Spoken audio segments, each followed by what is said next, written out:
Bienvenue à cette édition du 19 février de votre bulletin de nouvelles locales. Premièrement, le Parc régional des Grandes Rivières du Lac-Saint-Jean annonce la mise en place d'une nouvelle passerelle sur la rivière Péribonka. L'important projet d'une valeur de 3,6 millions de dollars permettra de joindre les sentiers de VHR des Monts-Valin à ceux de la passerelle du 49e. Le directeur du parc ainsi que le préfet de la MRC nous donnent plus de détails sur ce projet touristique d'envergure. C'est un grand jour aujourd'hui. Vraiment, c'est un jalon très important pour le développement de la passerelle du 49e parce qu'on a travaillé déjà une phase 1 où on a implanté beaucoup de passerelles. On a développé 236 km de sentiers. Mais on a une phase 2 qui est encore aussi très importante. On a une passerelle à construire sur la rivière Achouac-Mouchouane. On va y venir dans le futur. On a amélioré notre sentier aussi. Mais le jalon, le morceau le plus important, c'était de se connecter avec les Monts-Valin. Puis via cette passerelle-là sur la rivière Péribonka, je pense que là, on peut vraiment parler d'un projet encore plus concret que ce qu'on avait auparavant. Puis vraiment une destination touristique motoneige et quad d'importance pour la région. Pour moi, l'importance, c'est aussi que la région s'approprie ce projet-là. C'est un projet pour la MRC, mais c'est un produit d'appel touristique régional. Donc, on est vraiment très, très fiers de cette annonce-là. La MRC, on rappelle qu'on a investi quand même 500 000 $ dans ce projet-là. On y croit beaucoup. Mais on veut continuer le développement du produit motoneige chez nous. Puis on veut vraiment féliciter et remercier toute l'équipe du Parc régional des Grandes Rivières du Lac-Saint-Jean qui a été chercher le financement, qui a monté le projet, qui a été chercher la concertation régionale aussi. Donc, c'est vraiment un très beau projet. On en est très fiers. On travaille déjà à offrir des services le long de la passerelle du 49e. On a des municipalités qui offrent des services, des relais, de l'essence, de la restauration. Mais effectivement, il faut qu'on développe davantage, entre autres avec le privé, là, tout ce qui est services d'hébergement. Mais c'est un gros défi. C'est un gros défi, justement, d'offrir des services et un produit de qualité aux touristes qui vont venir nous visiter, mais ça fait partie de nos priorités d'action. Essentiellement, on parle de la construction d'une passerelle de 140 mètres sur la rivière Péribonka. Alors, en soi, c'est une grosse structure, c'est un projet important, mais ce qu'il ne faut pas perdre de vue, c'est ce que ça rend possible. Donc, ça vient intégrer les investissements de 3,5 millions que la MRC du Fjord du Saguenay a investi pour mettre en valeur le massif des Monts-Valin. Ensuite, au nord du Lac-Saint-Jean, nous, du côté de la MRC de Marie-Chapdelaine, on a développé ce qu'on a appelé le circuit, la passerelle du 49e, qui est un circuit quad motoneige de 236 km. Mais aussi même la MRC Lac-Saint-Jean-Est avec le mont Apica qui devient la porte d'entrée, qui est la porte d'entrée pour la motoneige. Alors, c'est cette structure-là sur la passerelle de la rivière Péribonka se trouve être un trait d'union entre tous ces projets-là. Donc, on vient vraiment bonifier les investissements passés. Donc, c'est vraiment l'annonce qu'on fait aujourd'hui. Donc, c'est un projet de 3,6 millions, une structure de 140 mètres encore une fois. Une structure haubanée, donc ça va être aussi très joli, ça va être très beau dans le paysage, puis respectueux de l'environnement, parce qu'on ne touche pas à l'habitat du poisson. On a des culées de part et d'autre de la rivière, mais on ne touche pas du tout au plan d'eau. Alors ça, c'est très important pour nous également. En fait, c'est notre 8e passerelle qu'on construit depuis 2016, donc c'est la phase 2. La phase 1 constituant en fait le sentier de la passerelle du 49e comme tel sur 236 km, 8 passerelles. Puis là, mais avec celle-ci, on poursuit l'aventure. Donc, c'est vraiment intéressant aussi de ne pas perdre de vue que c'est l'initiative du territoire de la MRC de Marie-Chapdelaine avec le parc régional. Alors, c'est nous qui sommes les promoteurs du projet et on en est extrêmement fiers aujourd'hui. C'est une belle victoire. Puis c'est une victoire aussi pour la région parce que c'est un projet de concertation avec les villégiateurs. Il y a plusieurs ZEC. Évidemment, on parlait de 2 MRC qui sont aussi partenaires financiers, Desjardins également, mais aussi les 2 paliers de gouvernement du Canada et du Québec. Alors, c'est toute une région qui se met ensemble pour mettre en valeur, en fait, la forêt boréale. On la connaît beaucoup, cette forêt-là, pour l'exploitation forestière, mais on en fait aussi un usage pour le récréotourisme, le développement économique axé sur le tourisme. Donc, c'est fantastique, c'est formidable pour ça. C'est une entreprise de la région qui a remporté l'appel d'offres, donc construction d'OMI comme telle. Alors, c'est l'expertise aussi de la région du Saguenay-Lac-Saint-Jean qui est au service aussi là, du développement de l'infrastructure. Le calendrier nous amène à l'automne, donc si tout se passe comme prévu, évidemment, on est dans une époque compliquée présentement là, par rapport à l'approvisionnement du bois, du béton, de l'acier. Mais normalement, à l'automne 2022, on est en mesure de couper le ruban là, comme tel. L'industrie de la motoneige et du quad au Saguenay-Lac-Saint-Jean, c'est une économie de près de 200 millions par année de retombées économiques. Alors, on vient galvaniser cette économie existante-là. Alors, comme tel, il y a déjà beaucoup de municipalités aussi qui ont des retombées, surtout les municipalités au nord du Saguenay, au nord du Lac-Saint-Jean, qui sont souvent des milieux municipaux où il y a moins de services. Alors, le tourisme, l'économie touristique maintient ou ramène des services de proximité. Ça peut être des services d'essence, services de dépanneurs, de restaurants. Donc, ça amène de la vie aussi dans nos milieux de vie pour maintenir aussi les gens, là, développer une fierté, mais aussi des services pour les municipalités. Évidemment, on parle d'un circuit boréal au nord du Saguenay-Lac-Saint-Jean. Donc, on est sur la rivière Péribonka, environ 17-20 km, on va dire, au nord du lac Chitogama, donc au nord de Lamarche. Alors, à peu près à égalité avec la ZEC Onatchoué, et puis pas très loin non plus en haut de Milo. Donc, on est dans ces zones-là. C'est un sentier boréal, on s'entend que c'est pas non plus c'est pas le Grand Nord non plus. On pense beaucoup à la motoneige, mais dans l'angle mort, il y a aussi le développement de l'économie quad en sentier fédéré. Alors ça, c'est une activité qui est un peu moins visible pour l'instant, mais stratégiquement, c'est très, très à propos parce que vu qu'on a un sentier en couvert forestier, donc en arrière-pays, le quad est très, très, très pratiqué en sentier fédéré dans le sud du Québec. Et ces gens-là ont beaucoup de sentiers l'hiver en milieu agricole, mais ne peuvent pas pratiquer évidemment leur activité en milieu agricole au sud du Québec. Alors, à ce moment-là, nous, on vient se positionner de façon opportuniste là, pour ces gens-là.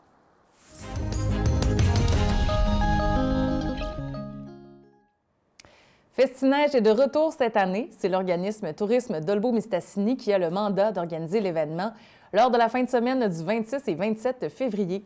Plusieurs nouveautés seront de la programmation spéciale qui soulignera du même coup les 50 ans du Centre plein air de Miski. Le Festineige, cette année, en 2022, ça va être une programmation très familiale en journée avec un party électro le soir. Donc, c'est une première. On fête aussi les 50 ans de Domiski. Donc, c'est pour ça qu'on a fait quelques changements dans la programmation. Donc, le samedi, il va y avoir, comme d'habitude, tout l'accès au site va être complètement gratuit. Donc, il va y avoir les pentes, les sentiers. Il va aussi avoir le prêt de fat bike pour les petits, une zone de jeux gonflables. Nous allons aussi avoir une dégustation de bière et saucisses de Salaison-Besson et en collaboration avec le Coureur des Bois. Ensuite, vers 16h, le site va fermer pour réouvrir vers 18h30 pour le départ de la randonnée de raquettes nocturnes guidée par Stéphanie Théberge, la nouvelle directrice générale du Centre de plein air de Miski. Et ensuite, vers 20h, le DJ va pouvoir commencer à animer la foule avec de la musique populaire. Donc, ça va être DJ PG qui va être avec nous pour cette soirée-là. On attend beaucoup de gens, donc on souhaite avoir une belle réponse de la population pour ce party-là. Il va y avoir de la vente de boissons sur place puis des animations dans la foule pour la soirée. À 23h, les festivités vont se terminer pour recommencer le dimanche matin. Encore une fois, avec l'ouverture du site gratuit. Il va aussi avoir Thomas Meloche, un sculpteur sur glace qui est reconnu dans la région, qui va nous sculpter une sculpture de glace pour les 50e du Centre de plein air d'Omiski. Ensuite, il va y avoir une autre nouveauté, donc le départ de la randonnée canine. Donc, on vous invite à venir avec votre chien pour aller ensemble dans les sentiers avec, encore une fois, Stéphanie Théberge qui va guider la randonnée. Les chiens vont être en laisse, bien sûr. Il va y avoir un dîner hot dog commandité par le Roi du Chien Chaud. Et à 14h, il va y avoir le départ d'une clinique de ski de fond, en fait, avec M. Harold, professeur de notre ville, qui va pouvoir vous faire un petit cours 101 sur le ski de fond. Et on va faire une randonnée parents-enfants, donc avec, bien sûr, la location de matériel ici, donc pour les parents et pour les enfants. Et ça va se terminer comme ça. Bien sûr, Maria Express est avec nous cette année encore pour les navettes de raccompagnement. Vous allez pouvoir embarquer, ça va être une navette en continu qui va avoir 3 arrêts. Donc, le stationnement du Gagnon Frères à Mistassini, le centre de plein air d'Omiski et le stationnement de la salle des Cœurs Vaillants à Adolbo. Donc, la navette va se promener comme ça toute la journée entre les 3 stations. Il va y avoir aucune place de parking disponible à Domiski.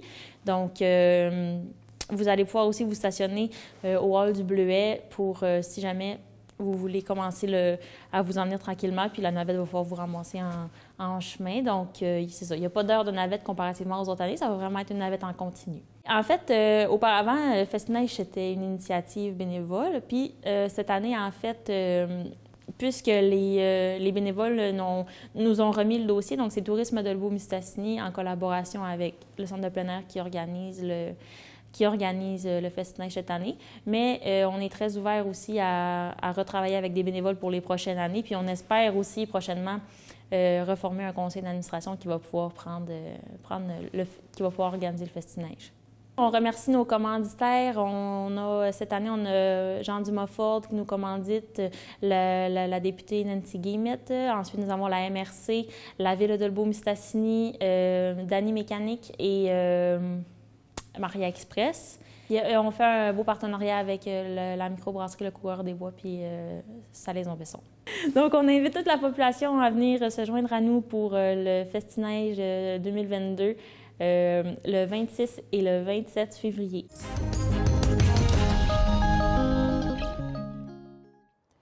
La Ville de Dolbeau-Mistassini revoit sa politique de déneigement. Un spécialiste a aidé la Ville à établir de nouvelles procédures, entre autres en cas de tempête de neige.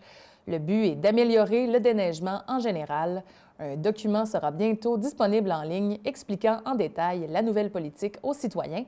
Le maire André Guy explique de quoi il en retourne.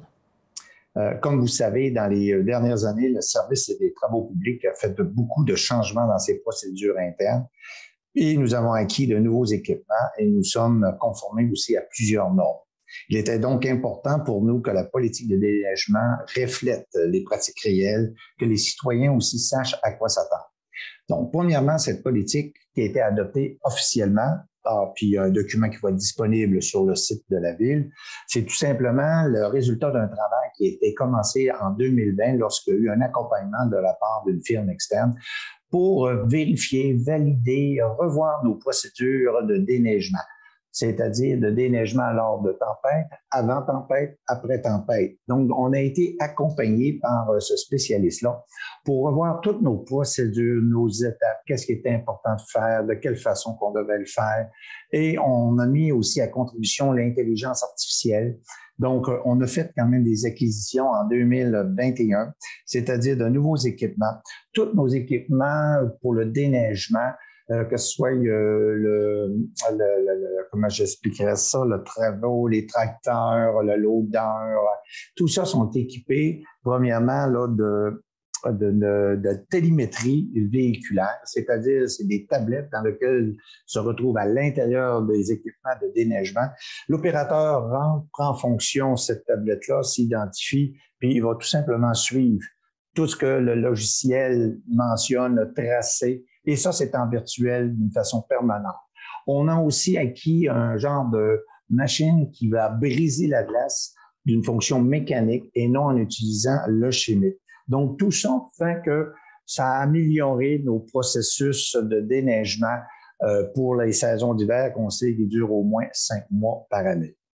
La grosse nouveauté dans ce programme-là, c'est l'ajout d'opérations préventives en déneigement qui devait permettre une amélioration de service dans les situations difficiles. Par exemple, lors de tempêtes intenses ou un cocktail météo particulier. Ça veut dire que dans ce programme-là, ou cette politique de déneigement-là, on utilise quand même toute la technologie. On sait qu'on est capable de prévoir la température assez justement. Donc, qu'est-ce qu'on doit faire avant une tempête qui est annoncée? Qu'est-ce qu'on doit faire avant des aléas, c'est-à-dire tempête de neige suivie de verglas, etc. Tout ça, ça a été confirmé, conseillé dans un livre de procédure qui est très pratique. Donc, aussi, une chose très importante pour moi, c'est le document, c'est-à-dire la politique de déneigement. C'est que le document offre des explications détaillées des différentes activités de déneigement et des choix opérationnels qui en découlent. Ça va donc permettre aux citoyens de mieux comprendre ce qui se passe et pourquoi ça se passe comme ça. Exemple, à titre d'exemple, et je suis un des premiers là-dessus que je me suis déjà posé la question. Une question me posait moi-même. Pourquoi la Ville n'alterne pas le sens de circuit de déneigement? Le document explique très bien le choix des tracés, tient compte de quoi? De la topographie, de la circulation, des aménagements urbains, des obstacles, des types de rues, des sens uniques, la gestion de l'andin et la sécurité des usagers, et que pour minimiser les erreurs et les délais, les circuits doivent toujours être les mêmes. Donc, c'est véritablement un souci d'efficacité et l'efficience de nos procédures de déneigement. Beaucoup d'autres questions pourraient plus facilement être répondues. Nous pensons qu'il s'agit d'un bon outil pour tous les citoyens que pour nos employés. De cette politique découlent plusieurs changements à l'interne et nous croyons que tout cela est mis ensemble, on pourrait faire une différence sur l'efficacité des opérations. Donc, en gros, on invite les gens à aller sur le site de la Ville, prendre connaissance de cette politique de déneigement, politique qui a pris quand même, c'est un bébé qui a pris naissance où il était en gestation pendant 2 années, où ce qu'on a véritablement changé, étudié, mis nos procédures à jour. Et là, on vient tout simplement de l'officialiser avec un document qui répond à toutes ces questions-là.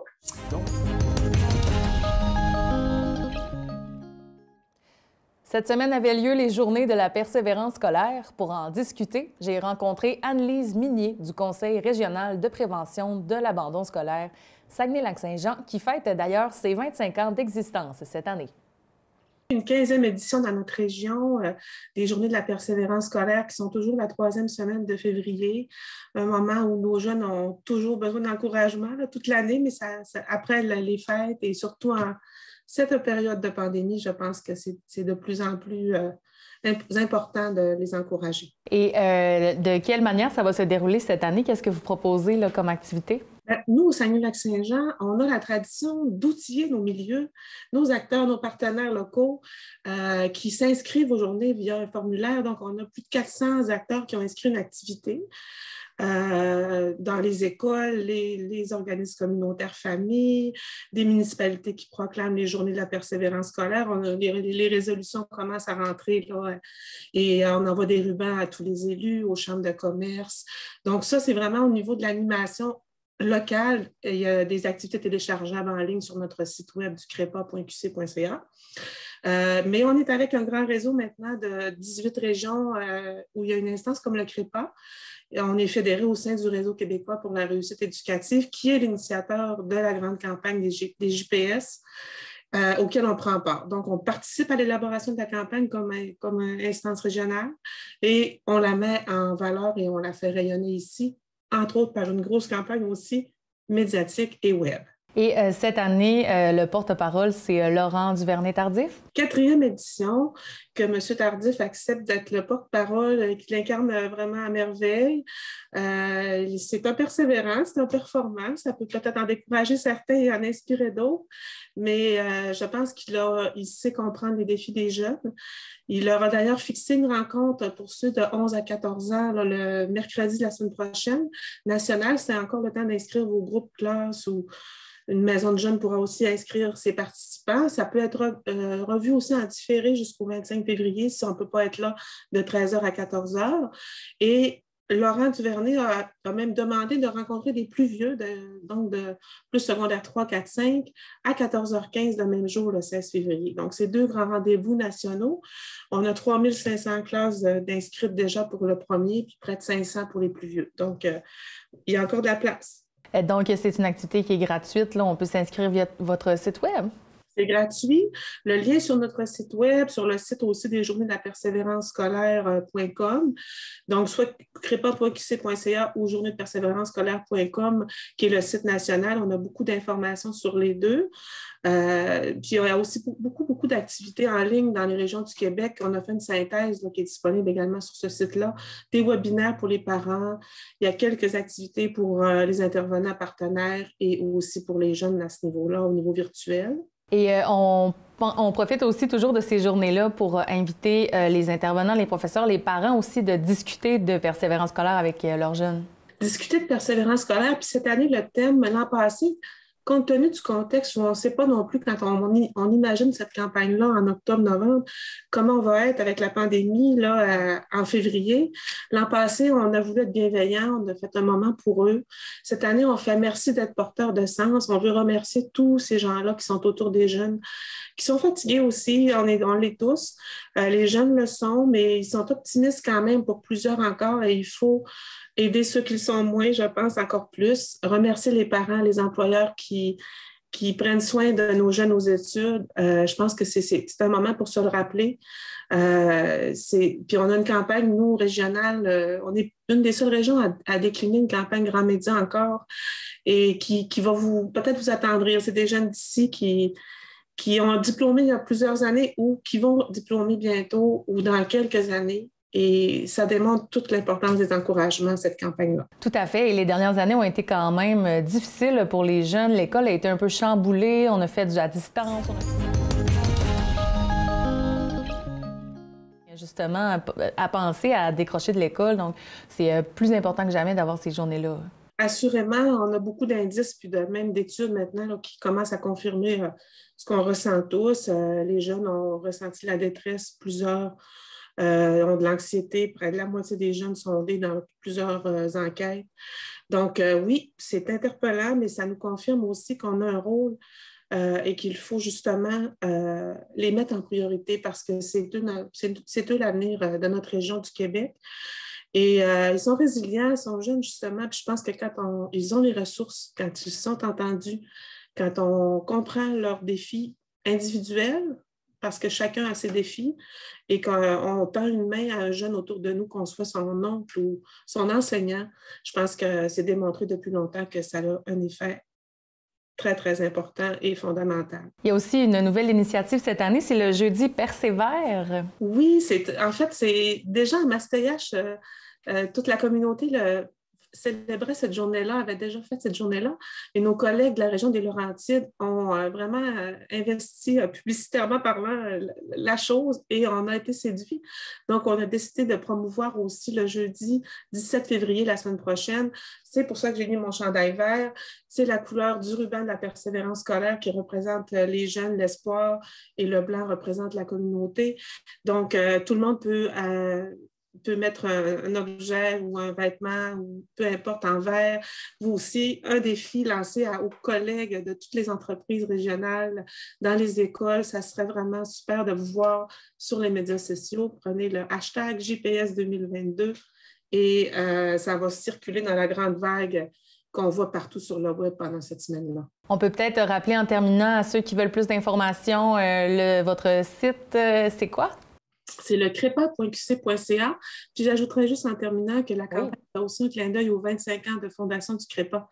Né en 96 ici, qui a fait boule de neige. Maintenant, on a un grand réseau québécois avec 18 instances comme nous dans chacune des régions du Québec qui gardent cet enjeu-là au cœur de nos priorités au niveau des élus et de toute la société. Félicitations au Crépa et bon anniversaire des 25 ans. Est-ce qu'il y a des activités peut-être qui seront faites en ce sens cette année? Oui, en fait, on va probablement lancer un guide pour l'implantation d'un laboratoire en persévérance scolaire qu'on a expérimenté à Curie-Hébert notamment grâce au soutien financier de Rio Tinto. On va faire des petits clins d'œil comme ça pour montrer l'importance de toute l'innovation sociale derrière le Crépa qui fédère 150 personnes annuellement autour de ces comités.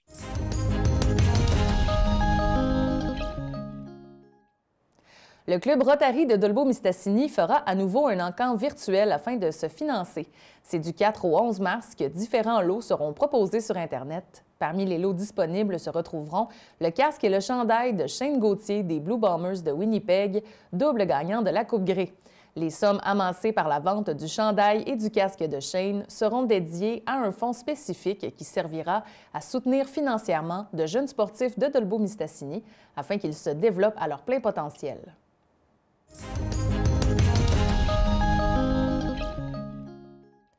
La MRC de Maria-Chapdelaine a présenté officiellement son plan de développement des activités agricoles 2020-2025. Le PDAA est le fruit de la consultation d'un comité mis en place par la MRC et regroupant de nombreux acteurs du milieu agricole. 4 grands axes d'activité ont été ciblés, soit la gouvernance, la promotion, l'innovation et le soutien aux agriculteurs. Cette dernière tient particulièrement à cœur au préfet de la MRC, M. Luc Simard. Le PDAA, c'est ce qui planifie en gros nos activités agricoles sur le territoire. Donc, on a des activités agricoles beaucoup au niveau de la production laitière. On est un phare aussi au niveau de la production de bleuets là, pour le Québec. On a même 3 usines de transformation chez nous. Et on a aussi la pomme de terre qu'il ne faut pas oublier. La pomme de terre est très importante pour une zone phytosanitaire protégée. Donc, c'est toutes les activités agricoles, incluant la transformation, là, qui sont prévues, planifiées dans ce plan-là. Puis on a travaillé ça de concert avec les acteurs de notre monde agricole. Donc, on est très fiers de notre plan. Il y a beaucoup d'actions qui sont prévues dans 4 axes.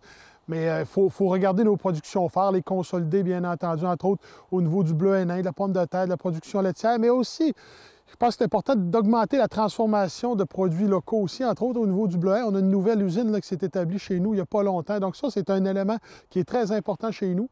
Mais ce qu'on remarque, on a aussi ce qu'on remarque, c'est que de la recherche, ça ne fait pas suffisant. Il faut travailler sur la recherche, mettre en application, transférer les connaissances qu'on a via la recherche avec nos agriculteurs. Ça, c'est un autre point très important.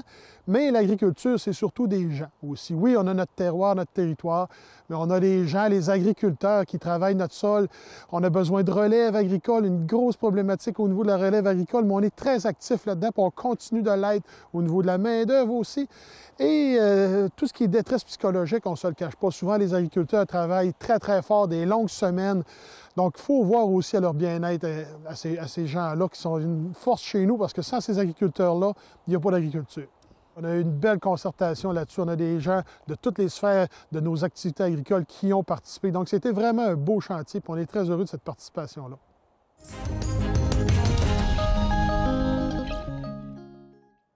Et voilà, c'est ce qui conclut pour cette semaine. Pour plus d'informations locales, abonnez-vous à notre page Facebook.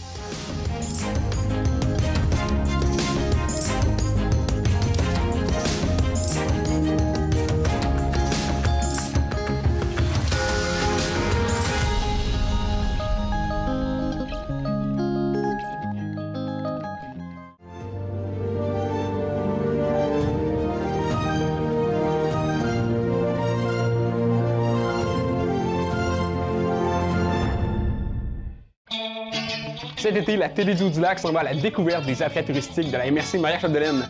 Avec mes collègues, on va se promener entre Notre-Dame-de-Lorette, Girardville et en passant par Debout-Mistassini, bien évidemment. Tourisme gourmand, hébergement, activités nautiques et encore plein d'autres surprises qu'on vous réserve, embarquez avec moi. Cet été, c'est ma tournée.